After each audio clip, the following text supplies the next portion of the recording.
Hey guys, I wanted to talk about figuring out your lowest possible comfortable shutter speed.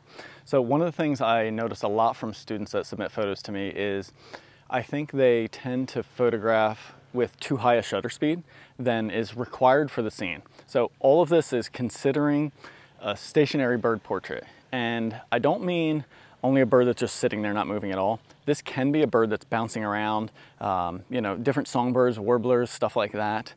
Even shorebirds that are kind of moving. Shorebirds tend to move a little bit quicker. They're like always on the move, but songbirds are really good at, I know if you ever watched a warbler, they're like, oh my gosh, they're constantly moving.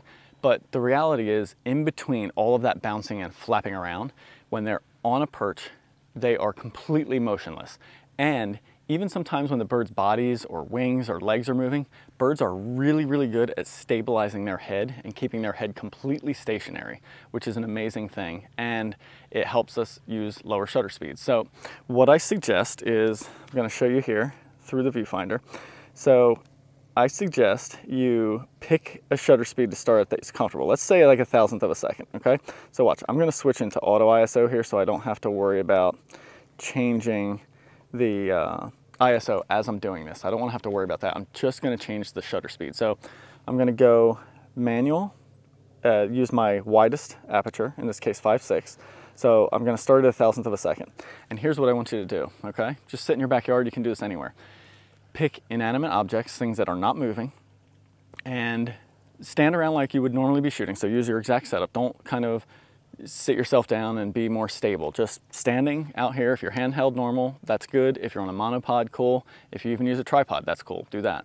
But what I want you to start doing is just point at, let's say 10 different things each time. So you're gonna point and focus over here and pick an object to focus on that you can tell will be in focus, right? So like, for example, if I point at this whole rock, if I look at this later and it's not completely in focus, it'll be hard to tell exactly where I was trying to focus and what I wanted in focus. That's not as important in this lesson, but it is nice to know. So watch, instead I'm gonna point at this white rock here, grab it. Then I'll go over here and get this rock right there. Then I'll go over here, and I want you to do this as quick as possible. The side of that rock. Then I'm gonna go on this light rock over here. Then I'll swing all the way back over here, get this little thing. Pick things at different distances as well. That's what I want you to do. I want you to go close, I want you to go far. And you're gonna photograph 10 different objects, concentrating on a nice stable form in between each, right? But you take those 10 photos, I wasn't counting, I don't know how many I just took there, and then we drop our shutter speed, and we're gonna cut it in half every time, okay?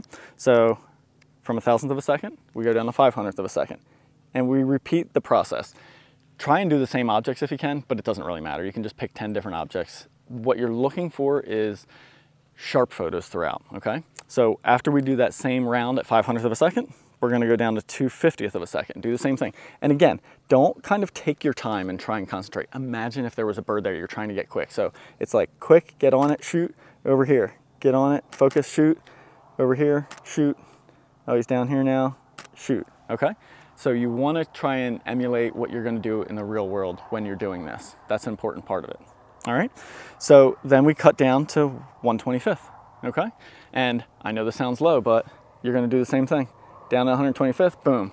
Shoot over here, take those, get this rock over here, get that, over here, get that, okay?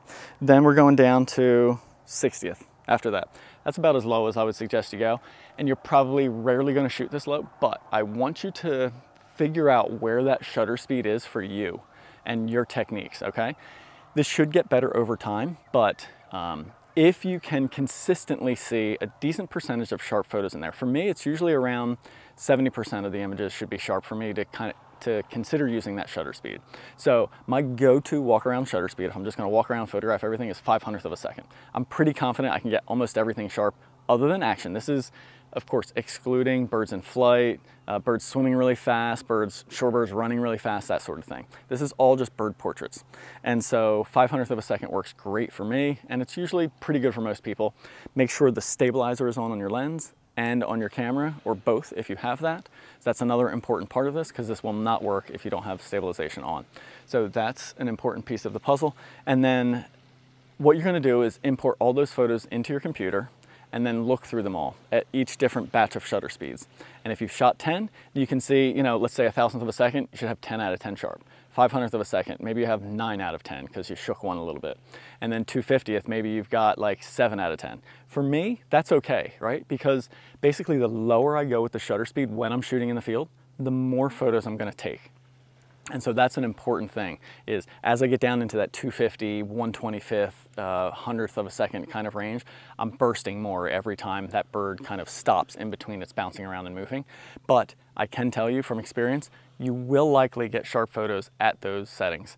And if you start realizing, okay, this is my base shutter speed that I'm like, figure out your base kind of walk around shutter speed, right? And maybe it's 500th of a second for you as well, or maybe it's a little bit higher, maybe it's 750. So if you're a little shaky at 500 and everything's good at 1,000th of a second, maybe try splitting that difference. Try 750, something like that. I think that's a shutter speed, isn't it? Do we have 750? 800 or 640. You can try one of those in there. There is no 750. So give those a shot and see if either one of those gives you that better percentage. But then you also want your like low percentage number, you know? And so that usually is that 1/25th to 2/50th of a shutter speed range, where maybe you're getting 50% of the images sharp, but if it's really dark out, let's say you're at 500th of a second and it's really dark and you're under the forest canopy and your shutter speed is running, or I'm sorry, your shutter speed is 500th of a second and your ISO is running like 8,000, 10,000 ISO, 6,400 even. It's way too high. We'll cut back down to that 250. If you cut it in half, you're down to, you know, 4,000, 5,000 ISO, and then you can get a better clean image, but you just shoot more. Or maybe you can manage to get some sharp, but like let's say 30-40% of them sharp at 125th of a second. We'll drop it down to there and then just really concentrate on holding still when you are shooting and fire off a bunch. And now all of a sudden you're dropping your ISO down into the 1600, 2500 range, and it's a usable image, or a lot more usable than that 10,000 ISO image, okay? The last piece of that is when you're out in the field, I always suggest start out with getting the sharp grainy photo first. So start out with that higher shutter speed image first. Start out at 800th of a second, 640th of a second, 500th of a second. And even if the ISO is really high, then if you have a cooperative subject, start dropping it at that point and get a little bit lower, okay? So it's something to experiment with, give it a shot, see what you figure out is your comfortable lowest shutter speed possible, and then you know that for the next time you're in that dark scenario.